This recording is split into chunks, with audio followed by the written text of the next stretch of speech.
Michael Phelps had no balance whatsoever. He swam, ate, and slept for 10 years. I mean, that's all he did. And he ended up with how many gold medals? And that was that season. And so you ask yourself, what do I want? Do I want the cadence where I work Monday through Friday, and then I have football and beer and whatever and all that stuff on Friday, Saturday, Sunday, and then church, and like you can have what like look, you can have whatever you want. There's a saying, it says go and take whatever you want and then pay the price. Welcome to the Path to Passive podcast, where we talk about building wealth and empowering lifestyle through commercial real estate investing for tech professionals. I always wish that other tech professionals reaching financial freedom had documented their journey along the way, so I'm doing it for the rest of us. Join us as we explore stories, many failures, and lessons learned along the way. I hope you enjoy and subscribe. Hey, if you don't have something bigger than your money pulling you forward, you'll get rich and still feel bankrupt. That's Damion Lupo, today's guest. He started over 70 companies, lost 25 million, and was homeless, and came back with the mission to help 3 million people find real financial freedom. This episode is for you if you've checked all the boxes: a great salary, equity, maybe even a couple rentals, but still feel like you're playing small or stuck in analysis mode. We go deeper into the mindset that separates the 100K earners from the $10 million builders, what Damien has learned from blowing up his own portfolio, and why he calls it a gift.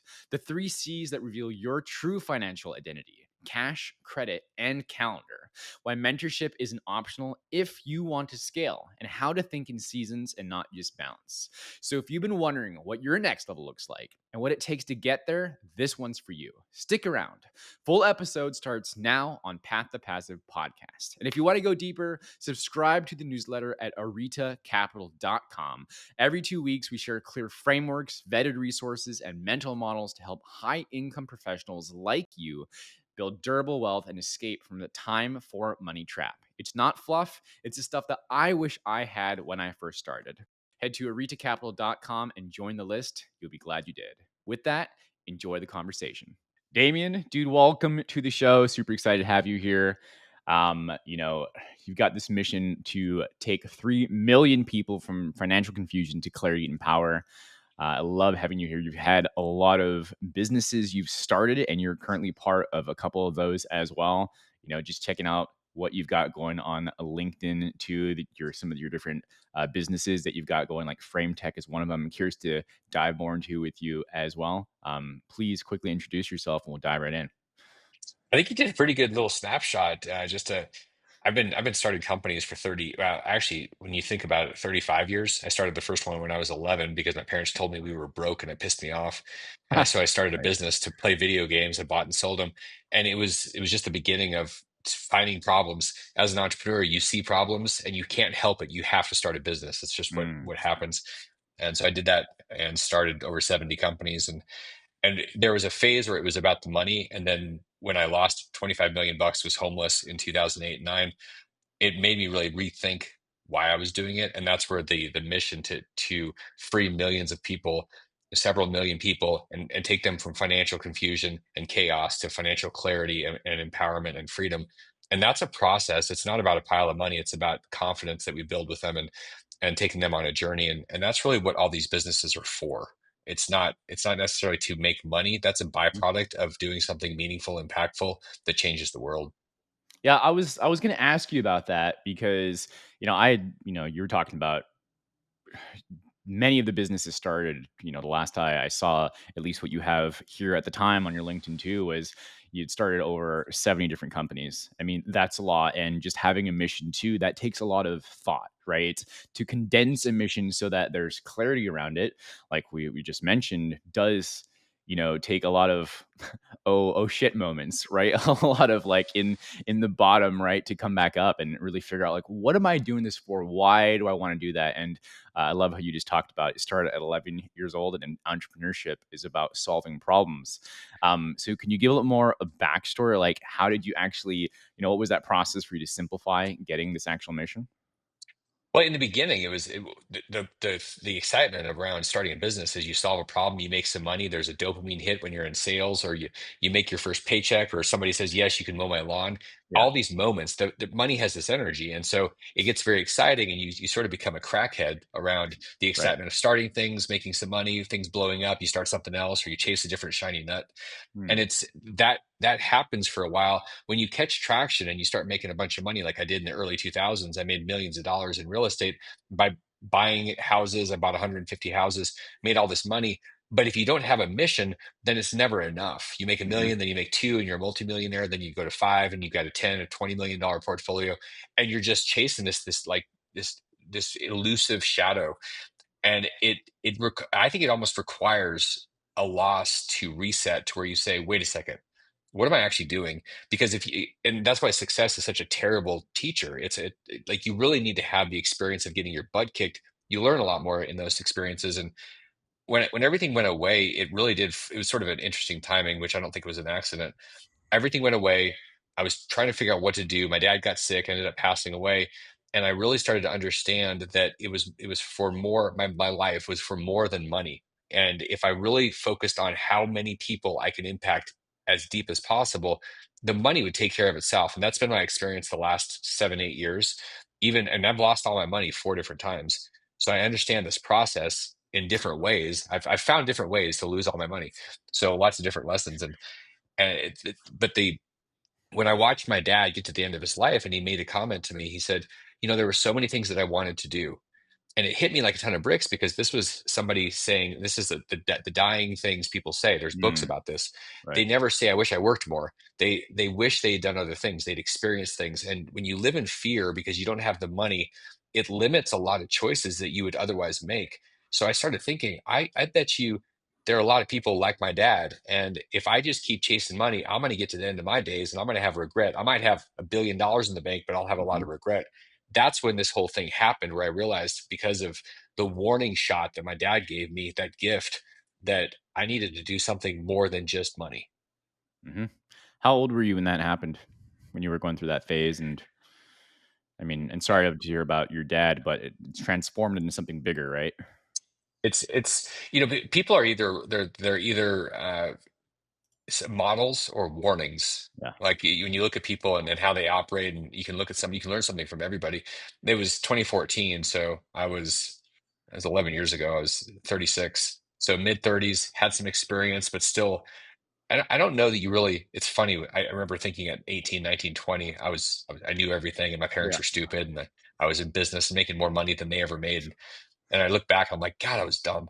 And so at 36, I had some experience, but I had a whole lot that I still needed to learn, which is why I kept losing the money, because I didn't have something that was foundational, that was going to get me to move through the pain. Because if you don't have Hmm. something that really pulls you, a North Star, when it gets hard, you're going to go find something else you're passionate about. You got to have a purpose that pulls you when bullets are flying at you and you're bleeding and half your leg is blown off. Like, you got to have Right. something deeply meaningful. Yeah. The only way is through kind of moment, right? Yeah. Yeah.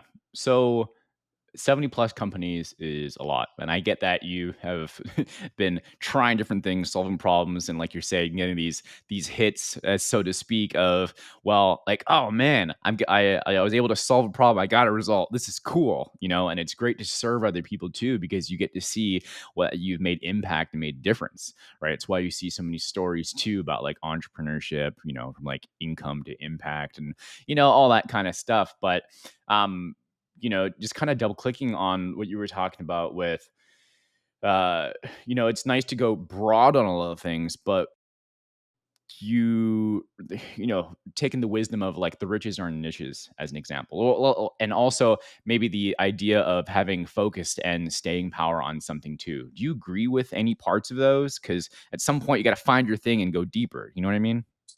Yeah, so it's less about finding the thing, it's about doing the thing. And the thing means the thing, a thing, not everything or even multiple things. You do a thing, and people say, "What do I do?" And I'm like, "I don't, it doesn't matter. Do something. And if it's the wrong thing, then stop and do something else. Don't worry about being right."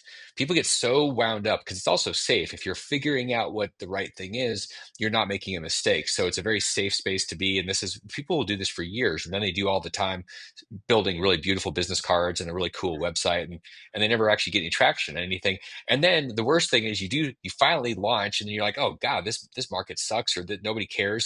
And then you wasted all the time prepping for the perfect thing that didn't really, it's like the failure to launch. So yes, you need to pick a thing. You need to do that thing and go hard on it. You need to know, and how do you make these choices? How do you know when to keep going? How do you know when to stop and say, I'm killing this thing? I've killed a lot of these businesses. They were Mhm. great lessons. It was like a seminar that cost me $40,000 of sunk costs. And part of the process is you get people that are balder, grayer, more wise, that have been through more cycles, and they can see around the corner. So you don't have to spend 5 more years beating your head into Right. the same wall. They can say, this is the wrong thing. And you go, okay, I trust you enough. How do you do that? You hire them, because you'll pay attention to people you pay. And so this is why mentors and masterminds are so valuable. But you don't want to hire somebody that has less experience than you just because they took a class. Like, you want the wisdom. The difference between mentors and coaches is mentors they have wisdom. They've done it. They like Mhm. emotional intelligence means I can see what's going to happen to you, and you have no idea, but I can see it because like there's instincts. And the other thing that you said, something that made me think, when you go after your thing, there's two mistakes people make. One, they think too small, and the other one, they think too big. And it's like, Mm. mostly I'll say you got to think bigger. And people are like, wait, how do you mean you're thinking too big?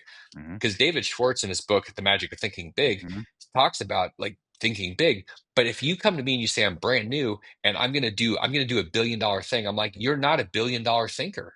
You don't Mhm. have any experience. So my challenge, my suggestion, and I've been doing this for a long time, you gotta stretch yourself. So you start somewhere and you say, okay, my vision is 10x bigger than I can possibly do. And Mhm. it forces you, it's kind of like the book that you have behind you, the Dan Sullivan book, Who Not How.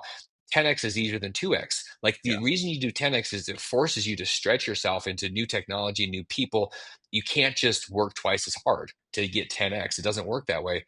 But if you say, I'm going to go from 0 to 1 billion, you absolutely will not get anywhere because you'll have no idea how to get there. But if you go, you're making 100 grand, you're like, okay, I'm going to figure out how to make 1 million a year. I'm going to 10x, 100% doable. Get the people around you. You'll become like them if they're making 1 million or more. Like, there's a way to do that. But if you say, I'm going from 100,000 to 1 billion, you're literally going to waste your time just going in circles and running in the dark. Yeah, I think that what I'm kind of extrapolating here, and I'm leading up to a follow up question here, but I'm kind of setting the stage for the listeners and also give context to lead up to it. Is that it sounds like the gray hairs, the wisdom is as you're talking about experience. Here, Damien, is It's called that you can bleeding. yeah, yeah, through 70 plus instances over 35 years of of doing I was going to say doing the right thing at the wrong time, but that's not the right thing. Doing a thing at a certain phase in the cycle, right? And it's kind of sounds like you're saying here too is that if you want, someone, your example, someone new trying to build $1 billion business, well, they've never actually gone through the phases and the lessons learned they needed to get to that place. Because it's like, sure, you can build content, but not after you have reached out to, the 1,000 people that to try and get, your first 5 customers or something, right? And so it's like you're never going to be able to scale if you don't have something to scale. You're never going to know how to get customer feedback if you've never went out and talked to customers to try and get customer feedback and make a product better. And so is that about reading between the lines of what you're talking about? Like, people need to go through these phases of growth, and there's no if, ands, or buts. You have to. It's just It's there's something there's there's a financial and wealth thermostat that's part of this equation too, like who you are, like how you see yourself, how you believe yourself. When people make $10 million a year and they make it every year, and you're like, how is that possible? It's because that's who they are. And mm, somebody that makes 100,000 or 300,000, that's who they are until they decide to stretch themselves or put themselves in a position where they literally, it's called Prigoghine's theory of dissipative structure. You put pressure on a system, mm, and at some point it breaks it apart, and then it reforms at a higher level. But you got to put pressure on the system. So if you put pressure on somebody making 10 million and it forces them into a $50 million a year type of thing, then they're not going back. Like, that's just how people are formed up. But to say, I'm going to go from 100,000 to 1 billion or some crazy thing, right. you can't. You're literally going to burn yourself down. Yep. Or like, so there's part of this is it's the personal development, it's the growth. And you've heard this, people have heard this.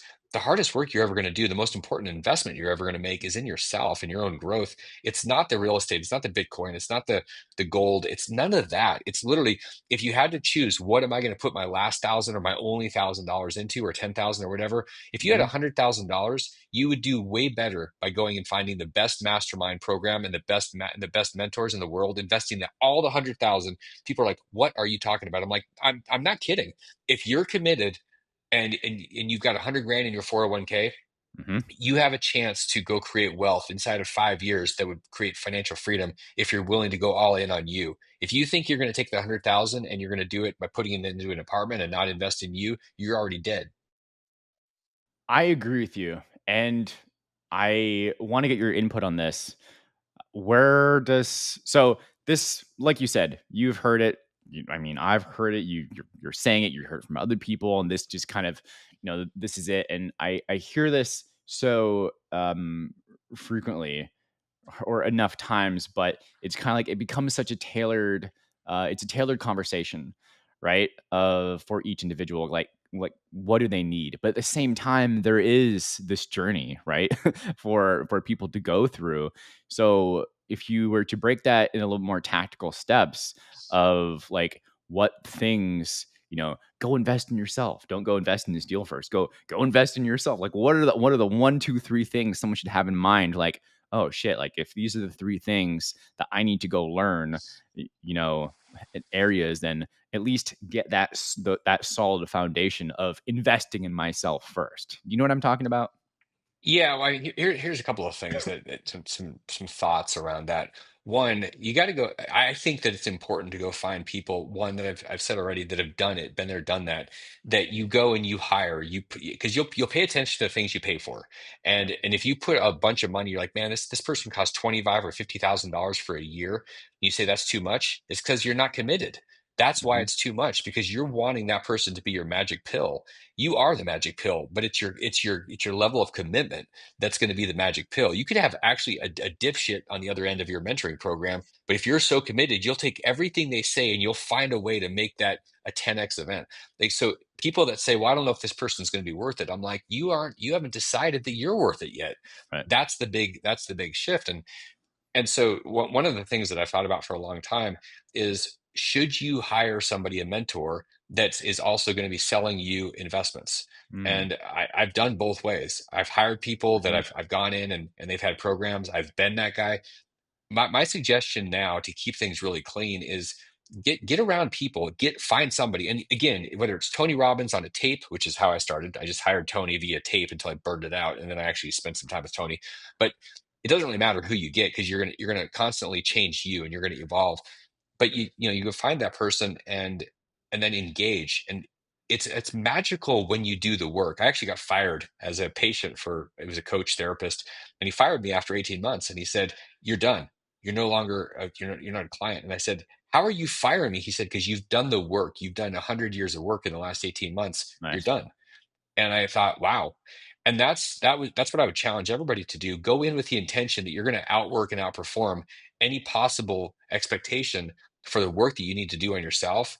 But you got to do it. It's like 9 to 5 is when you make your life, you're living. Hmm. After that is when you make your fortune. And it's the same thing. The work you do on yourself after 5 p.m., that's how your life's going to change. And so yeah, but it's critical that you have other people around you. You're never going to be able to see yourself swing. We're just not capable. We need to have people around us that we trust that will then take their feedback and do things. That's how you accelerate. That's how you take 10 years, turn it into one. Yeah, there is a couple things there. Before I go on that, is it by doing the work specifically? You're talking about going and taking action, reflecting on what results you got. It's taking the action. It's also asking yourself, like when I spent that 18 months, I literally spent 18 months asking what one question. And then I wrote a book about it. The book's called Reinvented Life. And the question is, what is true? And you can ask that question 100,000 times, and you can go deeper and deeper and deeper, and you get to the core, and then you realize, wow, there's actually quarks. And if you don't know what that is, it's an atomic element, and it's Hmm. smaller than an electron or a proton. Yep. But you just keep, like, we just don't realize you can keep going smaller and smaller. Like, it's kind of infinitely small, and you can keep drilling down. So asking a deeper truth, like finding your deeper truth. Who are you? What are the things you're really afraid of? Why are you at $100,000 or Right. whatever, wherever you're at? The question is because you've decided that at some level, at some point, you decided that's what you are. And it's just reality. Money is energy, and so we equate this energy with who we are, and there's a vibrational consistency. And if you go deep enough to understand it, then you become conscious to it. It's not buried in your subconscious, and you can start rewiring yourself. It's like, I am going to perform neuroplasticity surgery on me for the next year. Like, this is the goal. Did you do Platinum Partners? With Tony. Yeah. No, I did. I'm trying to remember what I did. I did this stuff 25 years ago, Gotcha. and so a lot of what I did is I listened to stuff. I listened to people like Tony, and I did it over and over and over again until I started talking like them. And still, Yeah. if you listen to somebody's CD 100 times, Hmm. it's like music. We can sing the songs. Well, why don't we do that with personal development programs? We listen to them one time. We're like, cool, I got a nugget. No, man, become the thing. If you really are impressed with that, that the best of people is what they put together in these programs, and you absorb it and you listen to it over and over, and then you start walking around, people are like, who are you? You're like, man, I'm 100%. Superman. Like, Yeah. that's what happens. And it's we just have to flip a switch and hit loop, over Yeah. and over again, and you'll wire yourself up differently. 100%. That's why I was sort of curious because you said work your 9 to 5, and after that you can work on your fortune. I'm like, oh, that's Jim Rohn. That's totally Jim Rohn. That's where Tony got all his stuff. Jim Rohn is one of my favorite people, and if he passed away, but he's it's like the OG, like the original source. Like Yeah. a lot of things that are produced now in terms of personal development or Hmm. whatever books. It's a lot of it. If it's biblical, like if you look back, Yeah. if people pull stuff from the Bible and Yeah. they reprocess it, and it's like different sausage.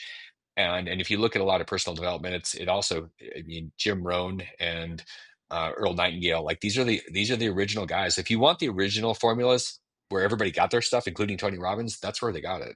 Yeah, absolutely. I mean, even the magic of thinking big.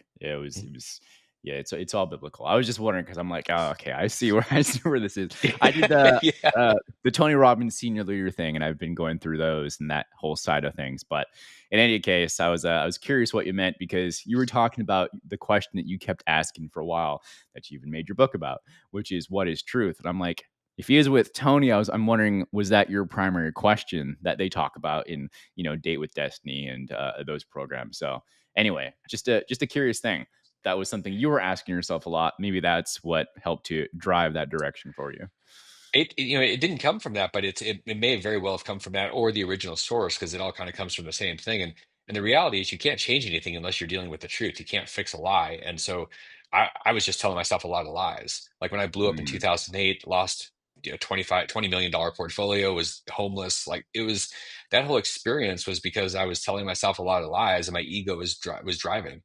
And I had to get to the other side of that, meaning I went to the truth, and I set my ego aside and said, you sit there and I'll get you when I need you, because we need ego. Like it's important, but when it takes over and it's out of control, it's not good for anybody. Like it's just a disaster. So that's what I had to do. And getting to that core question, that's a valuable question, maybe the most valuable question that anybody and everybody asks themselves. What is true? And it's personal. It's specific to you. And if you're willing to, I always tell people I can tell everything about you by looking at the three C's: your cash, your credit cards, and your calendar. If I look at where you spend your time, your money, and your credit, I know exactly who you are because I know what you value. And that's what's true. People are like, oh, don't look at my checking account. It's embarrassing. I'm like, you should be embarrassed then. If it's embarrassing to you, then you should be embarrassed, and maybe you should change something. But that's where the truth is. Like, who are you? What are you actually doing? And what you're thinking is what drives what you do. repetitively so. So you said you were when you were in that spot, then you were looking at what is true. How do you know you didn't? How do you know that that was true for you? Is it a feeling? I think there's a feeling of, oh, here's how you so you know, but the Mark Twain thing. It's not what you know, it's what you know that just ain't so. Like Mm, I knew, but then I said, okay, what else? hmm. So that's always the question that I ask myself. What else? What am I missing?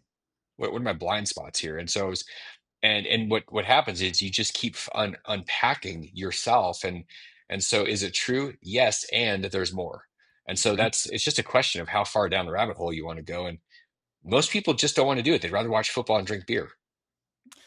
Yeah, well, absolutely. You're talking about the perspective of wanting to numb themselves versus take a look at the mirror. So the what's true, it sounds like you're talking about is the what's true is if I were to write myself down in paper and look at the facts and look at my three C's, what it's actually here, right? At least at a starting point. Is that at least step Yeah, one? it is because here's one of the things that happens. We say, here's what I want, but we don't want to acknowledge where we are and where we're heading. And part of the way you get anywhere you want to go is you got to figure out where you are and which direction you're heading. You may be heading the opposite direction. Most people are. They're like, oh, I'm here, and it's like, yeah, but you're actually getting in more debt. You want to be financially free, but you're literally going backwards. And so it's like, oh shoot, I didn't realize here is where I am. But the other cool part is once you realize where you are, it's like, oh, well, now I can turn a different direction and I can make some different decisions. So it's acknowledging truth and reality, and getting clear on that stuff is incredibly empowering. It might be a little bit stingy for a minute, and then you Mhm, go, oh, and especially if somebody's around you and they say, okay, like if somebody's around me and they're like, and they get all embarrassed because they're $180,000 in debt and student loans and judgments and all this stuff. I'm like, man, I had mhm. $1 million in credit card debt at one point. I know what this stuff feels like. So people that can relate to you, empathize, and are not going to sit there and go, you're a moron. They're going to say, okay, great. Now that we got the truth, we can do something with it. That's incredibly empowering and freeing. And like, it'll make you cry. You're like, man, I am not dead. I'm not stuck. I can actually change my life. It's my life. I can do something about it. It's a pretty cool experience. I agree. You have to be willing to focus, face yourself in the mirror. So, um, right before we started recording, I told you a little bit about who the audience is. Mainly tech professionals. Well, all tech professionals, hopefully, but it's those that are accredited investors. They have been working their 9 to 5, or they're honestly 8 to 6, or we'll call it somewhere between 50 and 80 hours a week, being in the Amazons, Netflix, Googles, etc. That's more realistic. And maybe they have done maybe a single family rental.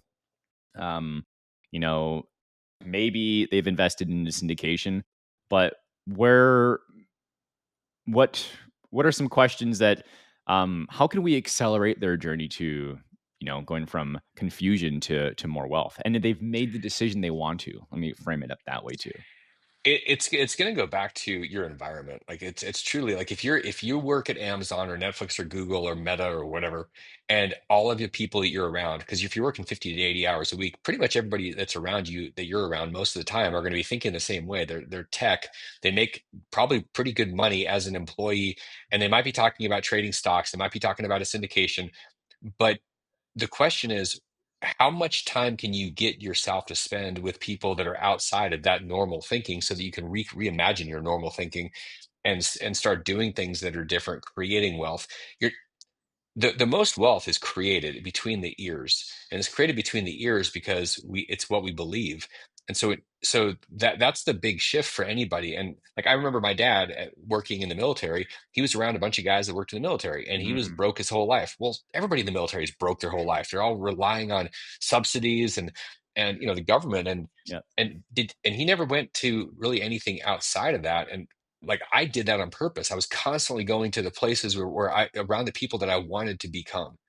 And so for people that are in the tech industry, the question is, are the people that you're around, like you can look into the future, look at the people that are managing directors and all these things 10, 20 years down the road. You can see where you're going. There's a chart, it's a path. It's pretty well defined.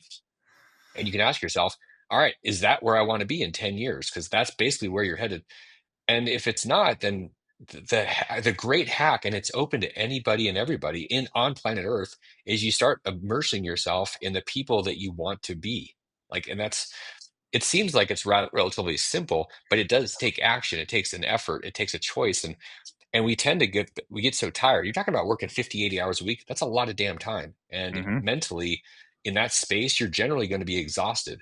So you got to ask yourself, all right, I got 2 hours. Am I reading that book? Am I going to go talk? Am I going to go show up at a meetup? And am I going to do something? Or am I going to go doing whatever else to satisfy my need to recover? It's we all have those choices, unless you're in prison, which most of us aren't. We've created our own prison, and you can Yeah. choose to leave that thing. So that's how I reconcile that. Like, you got to choose that environment to start making it normalized for you to be different than you are today. It really is that simple though, right? It It really is. is to make a decision to go and do that, and it just becomes a choice of opportunity costs. Yeah, I mean, I don't really know where to go next with something like that because it feels so obvious and like this is what you have to do. Really, from there, it just becomes the next things of, well, like how fast do you want it and what are you willing to give up to do it? Well, and here's a saying that somebody told me years ago. He said, "Speed kills." And one of the things that people tend to do is they say, I want it all right now." I was dating a girl 23 years ago, and her sister came to me and she said, "Hey, can you help me?" And I said, "Sure." She wanted some help with investing. She Hmm. said, I want to create enough passive income to be retired." And I said, "All right, I mean, I can help you." Like, at that point, Hmm. I knew everything because I was like 25 or something. So it was, I was brilliant. I'm like, "Yeah, I got a plan for this." So tell me, what do you got? She's like, "I got about $50,000. I inherited it from her, parent or something." And I said, "Okay. Um, and how much do you want to make?" She goes, "I want to make 5,000 a month." And I said, "Okay, doable." Like, I went from nothing, having a credit card that I used to take a cash advance to buy a house that turned into 150 houses.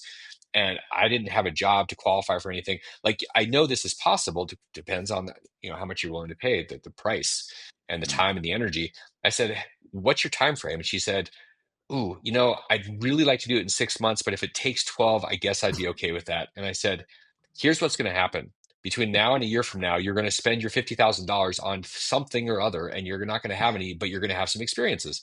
And she said, "What?" And I said, "That's how this is going to work, because you're forcing something. You're not allowing anything in nature to work.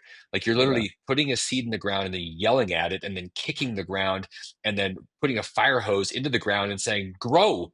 And then you're baking it with a heat lamp that you would tan yourself and give yourself cancer. Like, this is your whole plan. It's psycho." And so people aren't willing to give things the time. It doesn't mean you need to give something 20 or 30 years, Mm. but it doesn't mean you need it. It needs more than 5 minutes or 5 months. And the problem is, we see these overnight success stories like Justin Bieber. They go, "Oh man, he's like a billionaire or whatever, and he's 16." Dude, he started playing guitar when he was 4. Yeah. And everybody that's doing real estate or building companies, I mean, how long did it take for Jeff to be messing around with books? It took years before he got like traction, and really, it wasn't overnight. And that's one of the things, man. We're greedy, we're impatient, we're lazy. And I say that broadly, Hmm. societally. If you can say, "I'm willing to commit," and read Tim Grover's book, read Resilience, like that guy. It's about putting it all in and being willing to do that and doing this grind. If people are like, "Oh man, but I want a balanced life." If you want a balanced life, you're never going to have the wealth that you've envisioned. It just doesn't work. You can have seasons where you're off, but you got to have seasons where you're on, where you're just like pushing it and you look like a crazy person, unless you want average. And if you want average, by all means, go do it. But that's not what we're talking about. We're talking about extraordinary. We're talking about when you get to the end of your life, you look back and go, "Damn, that was spectacular." The opposite of what my dad did when he said, "Man, I had so many things that I wanted to do." So the question is, which one do you want to do? Which experience do you want? And I think for most people, they would say, "I don't want the regret. That sounds like hell on earth." And the answer is, it is. But you got to be willing to pay a price at some point for some period of time. And I'm telling you, it doesn't matter how smart you are. It matters how committed you are for long enough, and then you can make it happen. So there's two parts that I want to dive deeper on with you here. They both kind of work in tandem. One's a little bit more macro, one's a little bit more micro. The first one is expand a little bit more on seasons and how you think about those. How long does a season last for? As an example, qualitative, quantitative, however you want to structure that. And uh, I love this concept, but talk to me a little bit about seasons and what those mean to you. So seasons mean, what we've convinced ourselves into is that we need to figure out how many hours a day we do each thing, and we have like 6 categories of our life, and we have love, and we have fitness, and we have all these, like, we have this thing, and we have a certain amount of work we do, and then we have a certain amount of play. And people tend to do this balance on a daily or weekly basis. And I look at life as seasons. There are certain core things that are non-negotiable, and they're daily, like literally taking care of your health. Because if you don't have Yeah. your health, you don't have shit. Mm. So that's a primary thing. you take care of your health, and then you've got everything else kind of is leveraged off of that. But things like when you think about working or vacationing, like one of the dumbest things I hear people say is, "Man, I'm just can't wait to retire and sit on a beach." And I'm like, that's the dumbest thing I've ever heard. Like you're gonna die and you're gonna be worthless. Like that's No how it works. purpose. No purpose whatsoever. The question is, can you find, go choose that thing that's so purposeful that you wake up obsessed about it? Like for most of the time, I wake up between 3 and 4, sometimes as early as 2, and I can't wait to start. I'm like, oh, I've only been asleep for 3 hours. Now, people that talk about sleep would tell you, like Brian Johnson who Hmm. would say that is not a good plan. You need 8 hours, you need to lower your heart rate. But I get so excited and I'm fired up, and so that my season is building, and this might be something where I'm building something for 6 months, and then I take a week or a month, and I'm just like decompressing. That's seasonal, and it might be like I've been in a season for about 7 years, and it's been this just hard grind. Now that might seem like a long time, but and here we are. Now I have a company that is worth around $1 billion, and it was a huge grind. Michael Phelps had no balance whatsoever. He swam, ate, and slept for Hmm. 10 years. I mean, that's all he did. And he ended up with how many gold medals? And that was that season. And so you ask yourself, what do I want? Do I want the cadence where I work Monday through Friday, and then I have football and beer and whatever and all that stuff on Friday, Saturday, Sunday, and then church, and like you can have what like look, you can have whatever you want. There's a saying, it says go and take whatever you want and then pay the price. Yeah. And it's attributed to God. So I don't know if God said that, but it makes sense. Like the seasons are, what price are you going to pay, and how long can you hold that vision? How long can you keep going when it sucks, when you're bleeding, and you're looking and you're missing an arm? Like Hmm. these references are real, because to really accomplish the whatever it is in our life that matters, you do have to go all in. Doing this whole diversified life thing, which I call balance, and it's literally a terrible thing to start off thinking that that's going to work, because you'll just be in like a Groundhog Day sleepwalking zombie type of lifestyle, and one day you'll wake up and you go, man, I'm tired, but I don't have any time left, and I didn't really get life. I didn't do that thing. I wished I'd gone for it. Nobody says I went for it too much. Like what they do say is, man, I wish I'd gone for it. I wish I'd traveled. I wish I'd started a company. I wish I'd asked that pretty girl, that pretty Hmm. guy. I, they always, people regret what they didn't do. And what they didn't do is they didn't go for it. And that's part of the grind. It's being out of balance. It's the season of going for it. And then you can sit back. But those timings could be months, could be years. I don't think a season is 30 years. But I think that's what most people think about when they think about like work. Okay, 30 years of work. Like, really? Yeah. Maybe. How do you reconcile that idea you were talking about, when people at their deathbed, the however types of things that they're going to say before, I forget the book name, but the confessions of the dying type of thing, right? Yep. Which is they it's not what, like you were just saying, it's not what they did, it's what they wish they had done.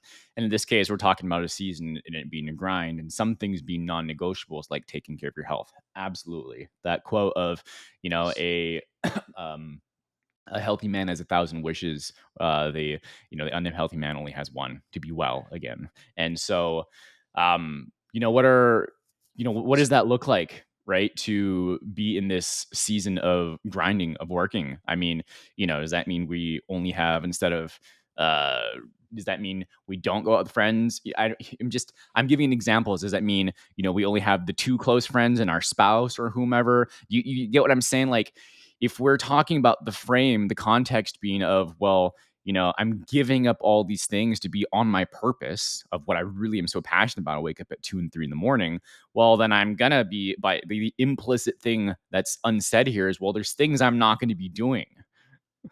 You see what I'm saying? Yeah, one of the core things is you can have anything you want, you cannot have everything.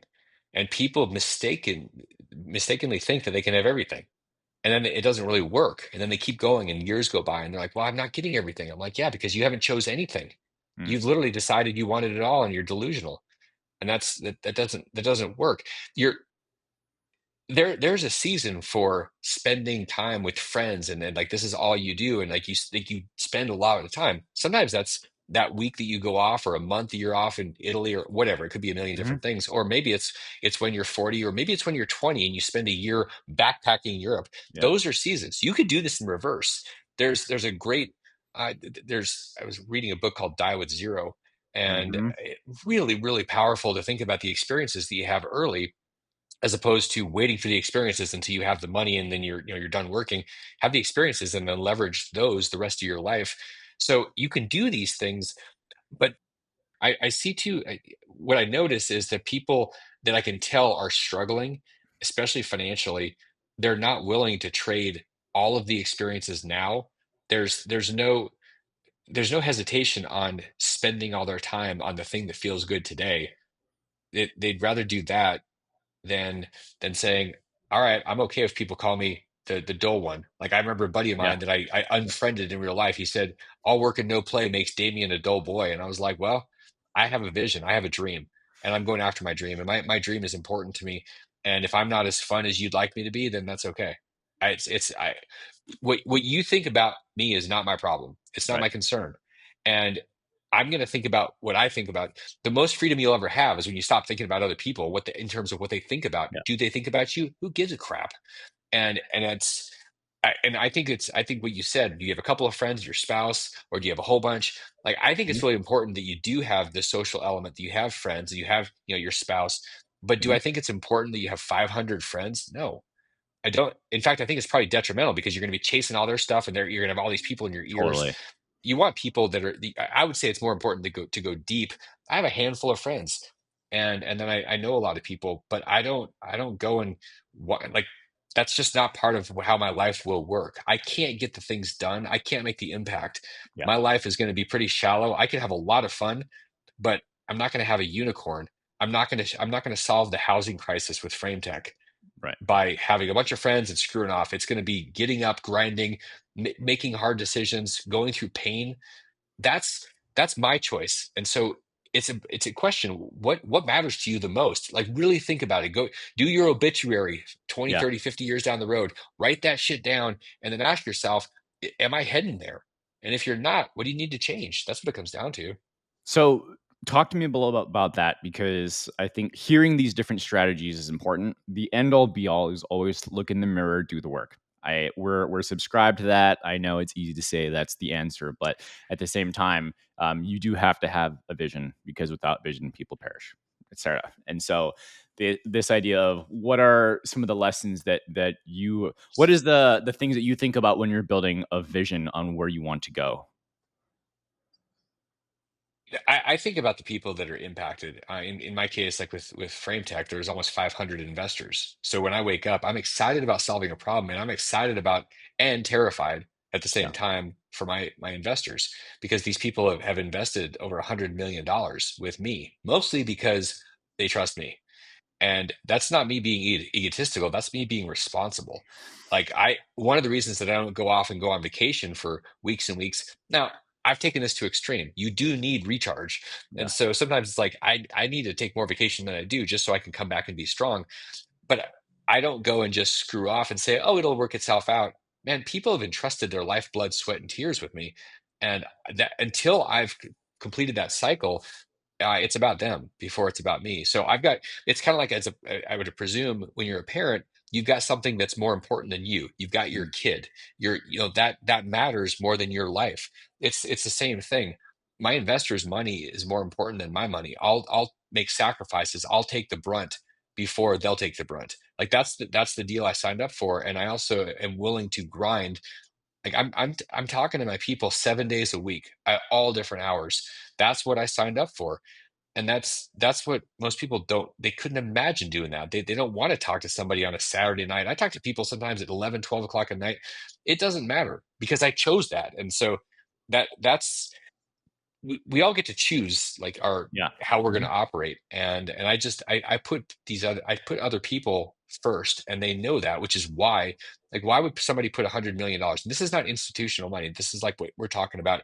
These are guys and gals that they're working their 50, 80 hours a week, Mhm. and they're investing their 100,000 or their 500,000 in me, and they know how I think. That's why they keep doing it. That's why they put all this money. And these are individuals that I know by first name. I know their birthdays. I spend time with them. Mhm. We break bread. So it's very personal. And whatever anybody's doing, the more personal you can make it, the more powerful it is. And I think you make more sound, more uh, or ethical decisions when it's more personal. If it's part of some big, massive thing, you can kind of make some pretty dumb decisions and not really think it matters. I think what's interesting about that too is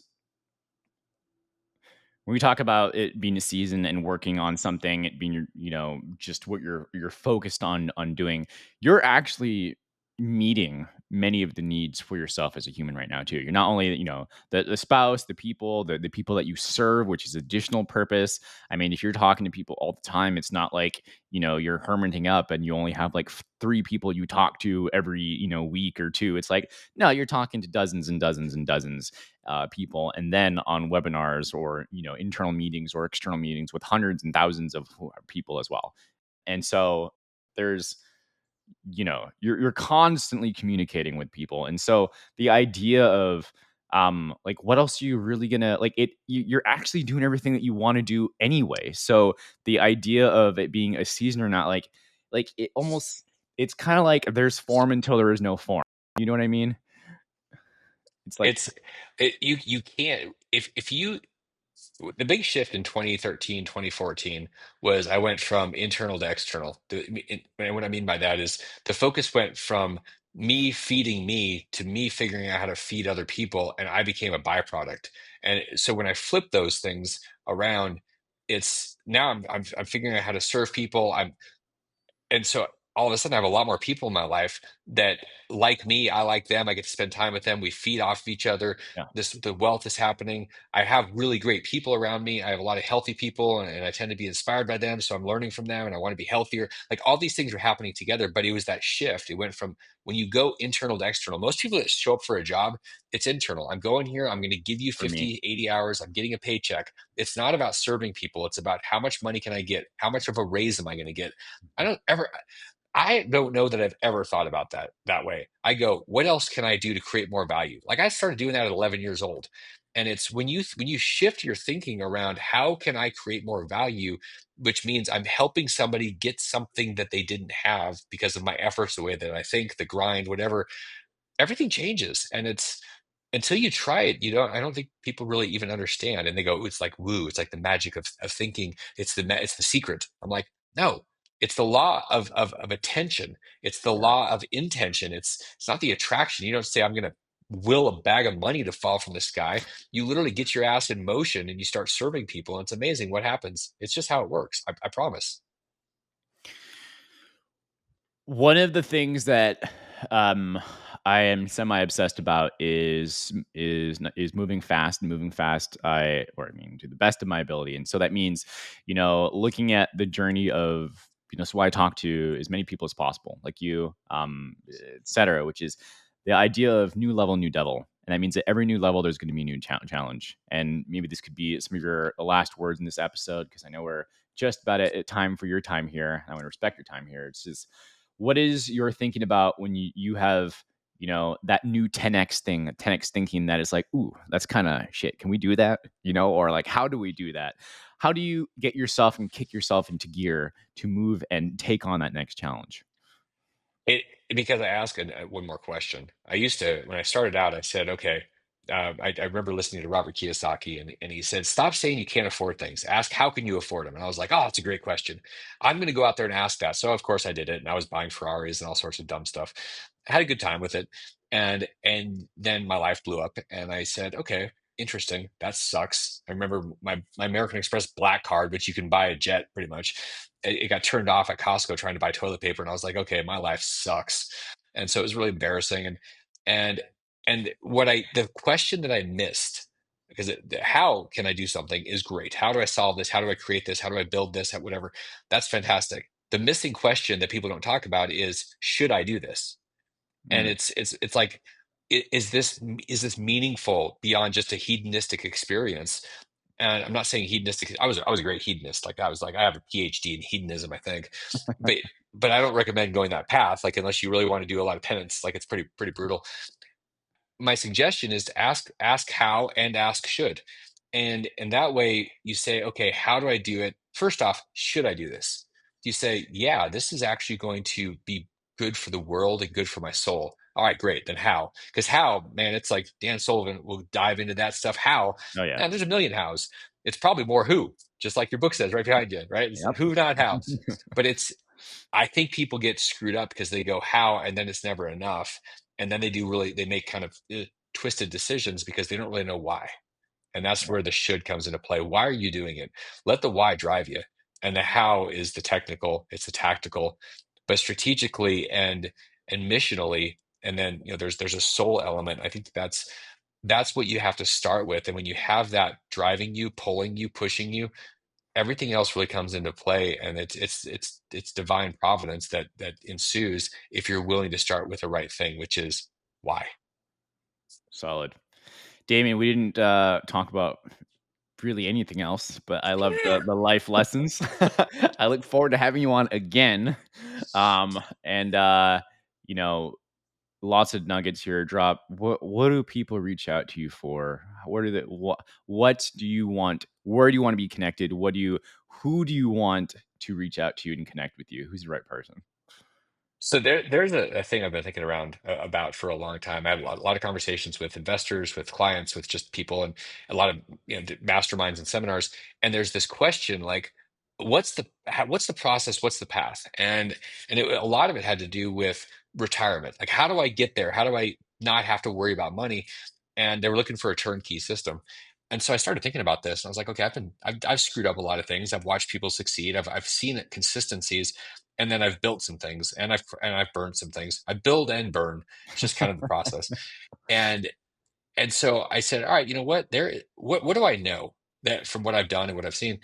And so I put this thing together. It's my turnkey retirement system, and it Mm, was. And what I did is I boiled down all this stuff down to these 10 steps to $10 million that somebody could do in 10 years. And it takes about 10 minutes to read. And the reason I did that is I needed something that was bite sized because you give somebody a book and 1 in 100 people will read it. So they miss the wisdom. Well, look, you obviously hate your life if you're not willing to invest 10 minutes in the wisdom from somebody that has made millions and tens of millions and hundreds of millions of dollars. I know how it's done. I've done it over and over. It's not a damn lottery event. It's a process. So I took the philosophy and boiled it down. And you find it. You find it at turnkeyretirement.com. Just download the thing. It's free. Take it and grab those pieces. That's what I wish I'd had more of, people that could disseminate and down to those, like, literally give me the nuggets that I can go act on, do something with, think about, let it percolate in my mind. And the ones that, like Jim Rohn, all of his nuggets, like those things percolated, and they formed a lot of how I think in the world and what I've done. So hopefully this takes a lot of that stuff from my perspective.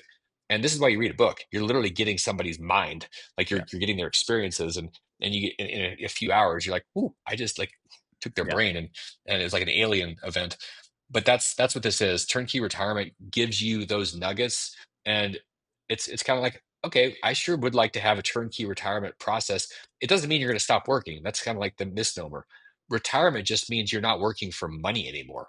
It Hmm. means you figured it out, and there's a reason for the 10 million, because a million isn't enough. I mean, anybody Hmm. that works in the tech industry in the Pacific Northwest or Austin, million, man, you're broke. Yeah. So like there's a reason for this number, and it also, here's the secret that people don't realize. It's not just about the money, it's about who you have to become to create $10 million. That's the point. If you'll go through this process, you'll become somebody that's unstoppable, that can never have it taken away. And even if you lost your money, you'll be able to recreate it because you've built the confidence. That's the whole point of this process. Solid. I will make sure that is in the show notes. Thank you so much, Damien. I appreciate having you here. And I'm serious. I look forward to having you on the show again. Look forward to it. Thanks for the time. Thanks, brother. Thanks for joining us on another episode of Path to Passive. We love connecting with our listeners and those on the path to architecting their wealth and improving their lives. Feel free to let us know what topics you'd like to see in future episodes. Get in touch with us through email or Instagram. See you next week for a new episode.